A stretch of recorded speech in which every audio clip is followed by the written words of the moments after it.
Hello tout le monde, j'espère que vous allez bien. Je suis trop contente de vous retrouver parce que ça fait une éternité que j'ai pas filmé. Je me suis un peu pris des vacances moi aussi du coup. Et je suis vraiment trop contente de refilmer. Et je suis d'autant plus contente de vous retrouver puisqu'aujourd'hui ça va être un crash test comme vous avez pu le voir dans le titre. Et aujourd'hui je vais m'attaquer aux produits teint de chez Colourpop. Donc il paraît que leur fond de teint et leur anti-cerne sont vraiment géniaux. Donc c'est ce qu'on va voir aujourd'hui. J'espère juste que je me suis pas trompée dans les teintes parce que c'est un peu difficile quand on peut pas tester, qu'on doit choisir forcément nos teintes sur internet. Vous-même vous savez je pense. Donc concernant les produits teints, voici les packaging. Donc la gamme s'appelle No Filter. Et donc vous avez le No Filter Concealer et le No Filter Foundation. Donc je me suis armée de mon Beauty Blender qui est un peu taché. J'espère que ça va le faire. Je me suis bien évidemment hydraté la peau. Petite parenthèse concernant mon traitement contre l'acné. Mon acné va vraiment beaucoup mieux. Les marques se sont vraiment estompées. Jusque là vous voyez j'ai des petits boutons que j'ai grattés parce que j'ai eu une période de stress récemment à cause de ma vie professionnelle, enfin bref. Voyons voir si il tient ses promesses. Je pense que pour la teinte ça va être vraiment pas mal. Hop. Cheveux en arrière. Bon et dites-moi, j'espère que votre rentrée se passe bien, que votre reprise de boulot se passe bien, enfin voilà quoi. Alors, pour ouvrir... Ah oui, ce qui est pénible en fait aussi, c'est qu'il n'y a pas de capuchon dans le fond de teint. On doit tourner la pompe pour activer le fond de teint.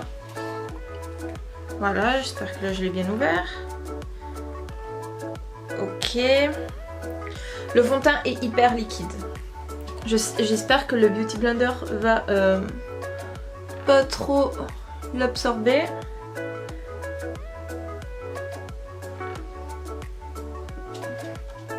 Ça m'a l'air peut-être légèrement foncé, je sais pas trop.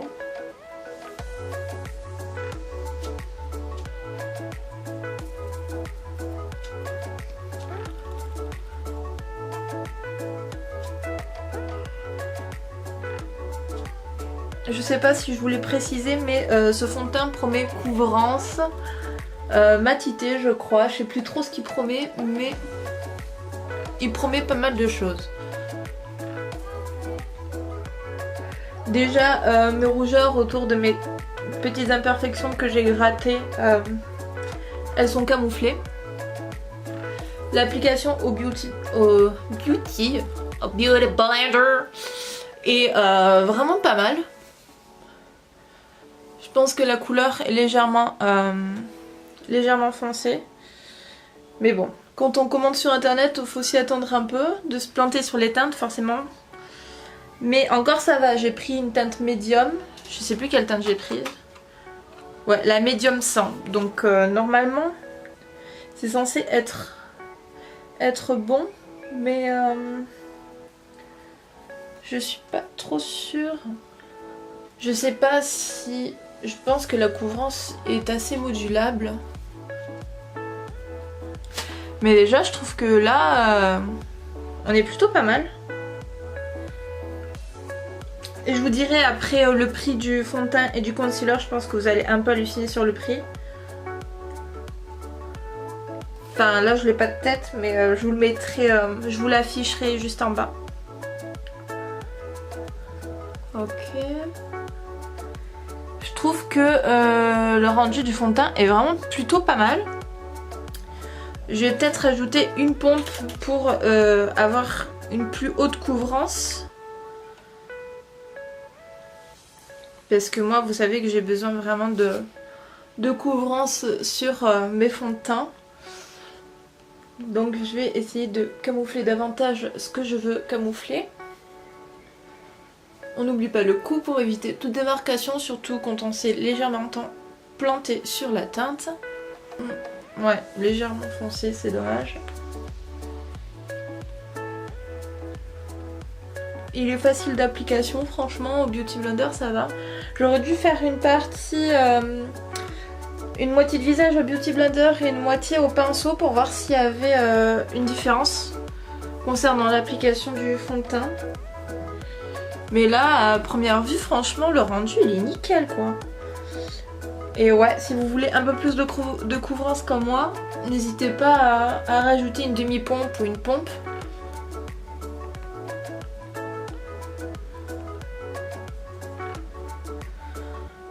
J'essaie de bien le travailler, de l'étirer au maximum. Je suis assez contente du rendu, franchement. On va passer au concealer. Je l'ai pris en teinte médium 20. Donc je sais pas si... il a l'air vachement clair. Il a l'air très clair, je pense que je vais pas en mettre beaucoup. Le l'anti-cerne aussi promet couvrance. Donc voilà l'embout. Il est vraiment tout plat. Je pense que ça va bien épouser le dessous de l'œil. Oh, je pense que la teinte finalement ça va. L'embout est vraiment très doux. Je vais pas en mettre 3 tonnes. Et ce qui est bien, c'est qu'en fait vous n'avez pas besoin de replonger le pinceau puisque l'autre côté, il y a encore de l'anti-cerne dessus. Donc ça c'est vraiment cool.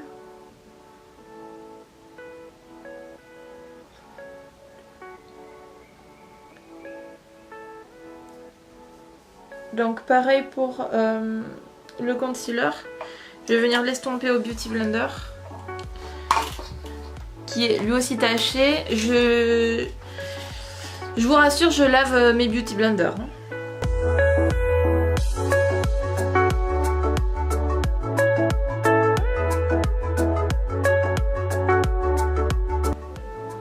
Je suis mitigée sur la couvrance.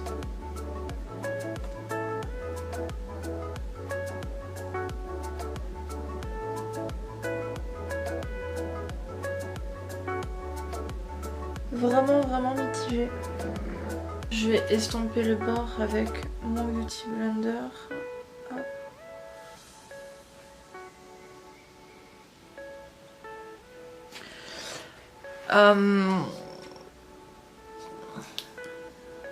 Il fait un beau rendu. Pour l'instant ça file pas dans les ridules. Mais la couvrance franchement... je la trouve pas dingue quoi. Je la trouve pas... je la trouve vraiment pas ouf. Non. Je suis pas du tout convaincue de la couvrance. C'est vraiment dommage. Je sais pas si c'est parce que je suis trop habituée au Shape Tape qui est lui vraiment full coverage. Mais alors la couvrance de celui-ci, je trouve que... je la trouve moyenne. Je dirais pas qu'elle est légère parce que il couvre quand même. Mais ouais. C'est vraiment pas la couvrance que j'espérais en fait. Quand j'ai vu la sortie de ces produits, ils ont dit fond de teint couvrant, anti-cerne couvrant. Mais je suis pas convaincue de ouf quoi. Donc ça laisse un peu à désirer. En attendant, je vais poudrer. Je vais le poudrer. Je vais pas poudrer le fond de teint. Je vais voir comment il évolue au fil du temps.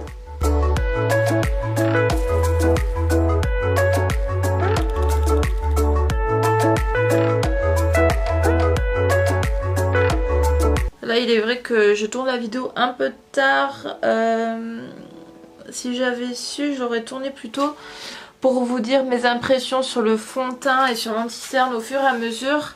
Là, de toute façon, je vous retrouverai ce soir pour vous dire si le fond de teint a bougé, si il y a vraiment besoin de poudrer le fond de teint, parce que là du coup je le poudre pas. On verra si ma zone T régresse vite, si le fond de teint s'est déplacé. Je vous dirai tout ça. Pareil pour l'anti-cerne. Donc voilà ce que ça donne au niveau du rendu. Je vais vous filmer un peu plus. Vous voyez, la couvrance elle est pas dingue du tout quoi. C'est dommage, je m'attendais à un peu plus de promesses que ça. Niveau fond de teint ça va, la couvrance est vraiment pas mal du tout. Je vais donc laisser tel quel comme je vous l'ai dit. Et je vous retrouve plus tard dans la soirée pour vous faire un point. Donc je m'excuse par avance pour la luminosité qui sera dégueulasse. Je n'ai pas du tout d'éclairage, ça sera l'éclairage basique de ma chambre. Mais je vous retrouve quand même tout à l'heure. Donc là il est quasiment 8 h, donc ça va faire quasiment 3 h que j'ai le fond de teint. Et pour l'instant il n'y a pas de signe de brillance à l'horizon. Le fond de teint n'a pas l'air de s'être déplacé. Peut-être légèrement au niveau du nez parce que je me suis légèrement mouchée, voilà. Mais mis à part ça, je trouve que c'est toujours pareil. Voilà, les ailes du nez, ben voilà, je me suis mouchée donc forcément le nez a bougé, donc voilà. Mais en soi, même l'anti-cerne, ça va. Si ce n'est qu'il marque légèrement les ridules, je vais vous zoomer ça. Juste ici, ça veut bien focuser. Donc ça me le fait pas ça avec le Shape Tape par contre. Donc pour ça c'est légèrement dommage. Peut-être que j'ai pas encore bien poudré ou quoi, je sais pas. Donc de toute façon je le retesterai bien évidemment sur la durée. Mais concernant le fond de teint, peut-être que je commence légèrement à briller sur ma zone T parce que je l'ai pas poudré comme je vous l'avais dit. Mais en soi ça va, le rendu reste vraiment pas mal, il s'est pas déplacé ni rien donc pour l'instant ça va. Je vous retrouverai plus tard lorsque je m'apprêterai à me démaquiller, à aller me coucher, donc voilà, à tout à l'heure. Bon, pour la dernière fois, il est actuellement 22 h, j'ai fini de manger etc. Et franchement, les rouges à lèvres Kylie c'est de la bombe. Bref, je suis désolée pour la luminosité dégueulasse, je vous avais déjà prévenu tout à l'heure vers le début de la vidéo. Donc pour en revenir au fond de teint, là je brille vraiment extrêmement sur ma zone T. Je sais pas si vous verrez bien, mais là le nez, bon oui, comme tout à l'heure je me suis mouchée, je brille. Pareil pour les ailes du nez, le front, ça commence aussi pas mal, comme vous le voyez. Ça s'est un peu déplacé, donc même au niveau du menton, je le vois. Et sinon, l'anti-cerne, lui, n'a pas bougé, donc c'est vraiment un très bon point. Mais je pense que si je veux que le fond de teint tienne plus longtemps, je vais vraiment le poudrer parce que sachez que moi j'ai la peau mixte, donc je brille vraiment beaucoup sur la zone T.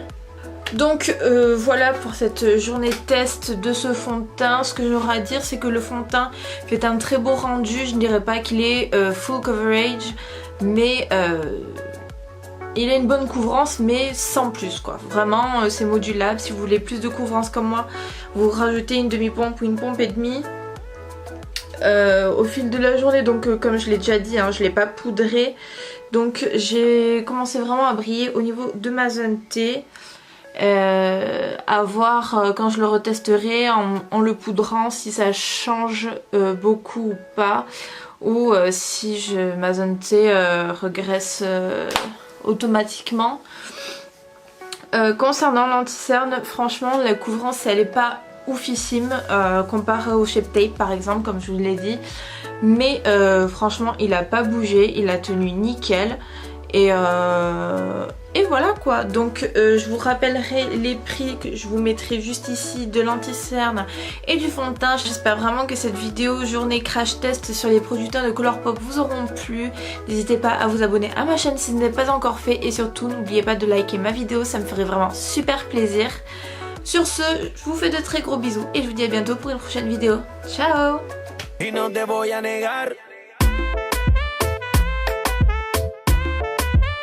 Estamos